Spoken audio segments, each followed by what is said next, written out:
Have you ever stopped to wonder why some people feel such a strong, almost magnetic pull toward you?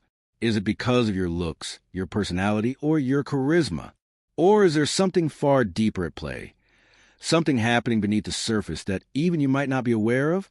Carl Jung, a renowned psychologist of the 20th century, believed love isn't just a matter of chance.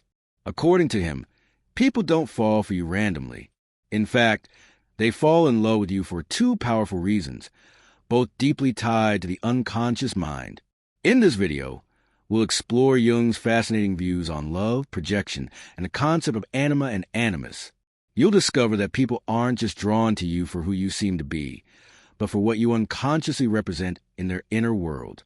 Let's dive into the deeper psychological forces that shape romantic attraction and reveal why someone truly falls for you. Reasons that have little to do with surface-level traits and everything to do with the hidden layers of the psyche. Before we get into it, be sure to subscribe to Lifespend. We often think of love as spontaneous, a spark that just appears out of nowhere. But Jung believed that what seems like a sudden emotional connection is often guided by something deeper, the unconscious mind. What appears as instant chemistry is usually the result of long-standing internal patterns, unresolved feelings, and unmet emotional needs. This is where Jung introduces a concept of projection, the idea that we all carry hidden parts of ourselves in our unconscious minds. These could be forgotten memories, denied desires, or qualities we repressed over time. They don't vanish. They simply lie dormant, waiting to be awakened. And often, they emerge through our interactions with others. When we meet someone who reflects these buried parts of ourselves, we feel an unexplainable pull. It's not necessarily them we're falling for. It's the part of ourselves we see reflected in their presence. Take, for example, someone who's always been reserved and careful. If they meet someone outgoing, bold, and emotionally open, they may feel deeply drawn to them. That connection isn't just admiration, it's a resonance. The other person represents something within that's been suppressed. The attraction feels magical, but its roots lie in the unconscious, reaching for something it needs to grow. Reason number one, you symbolize what they're missing. It's not always about opposites attract. It's about how those opposites reveal something essential that's been absent. A deeply logical person might be mesmerized by someone intuitive and emotional. A quiet, structured person might fall for someone spontaneous and unpredictable. But if the person falling in love doesn't realize they're projecting, that attraction can lead to dependency. They may cling to you, not because of true love, but because you feel a void within them. And when that need fades, or when your real human self doesn't match the ideal image they created in their mind, the bond begins to unravel. That's the downside of projection. It can create a connection that feels real, but is built on illusion.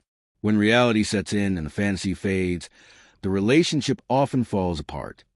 Jung also introduced two deeper archetypes, the anima and animus. These are internal images of the opposite gender carried within every individual. For men, the anima is the feminine aspect buried in the unconscious.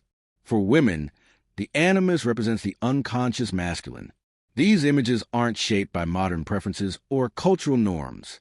They're born from early experiences, often influenced by parents, and the collective symbols of masculinity and femininity passed down through generations. At some point, a person may meet someone who fits their internal image so well, it feels like destiny.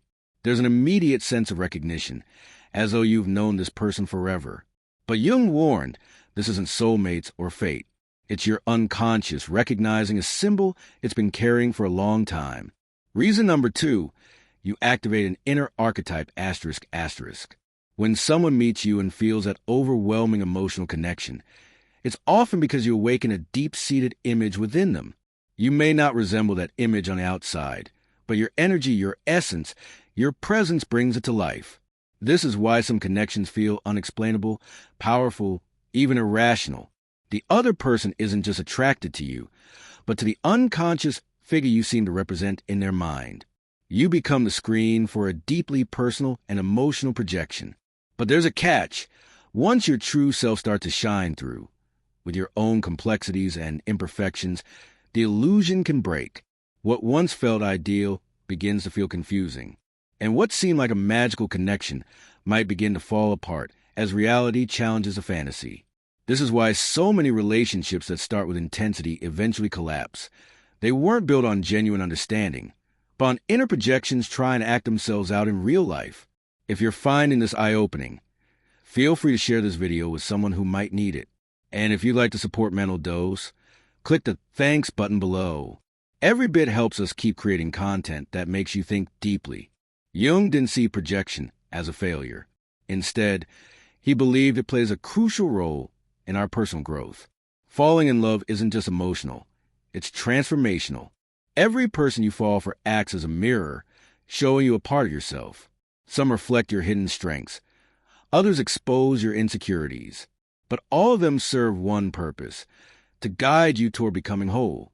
So when someone falls in love with you, they might believe they're seeing something magical. And they are, but it's not just you they're seeing. It's the version of themselves that you awaken. You're not just a person to them. You're a symbol, a catalyst, a mirror. And the same goes for people you fall for. Those intense connections, even the ones that break your heart, often carry deep meaning. They appear to move your story forward, to push you into your next phase of growth. Some people enter your life to awaken what's been asleep. Others arrive to teach lessons you've avoided. Some simply reflect who you are at a deeper level, whether you're ready to see it or not. Not all relationships are meant to last. Some are meant to challenge, to shift your perspective, to disrupt old patterns. Jung referred to these moments as synchronistic events. They may not make logical sense, but they carry profound meaning. When someone walks into your life at just the right time, it may be because both your unconscious minds were ready to meet. Even painful relationships aren't mistakes. In many ways, they're the most important ones. So why do people fall in love with you? Because you either represent something they've been missing, or you awaken something within them that they had long forgotten. And when you fall in love, it's often the same. You're drawn to people who reflect your inner world, those who unknowingly hold the key to the next stage of your personal journey. If you're unaware of these patterns, you might keep falling into the same dynamics, repeating relationships, chasing familiar illusions. You might think love just never works for you.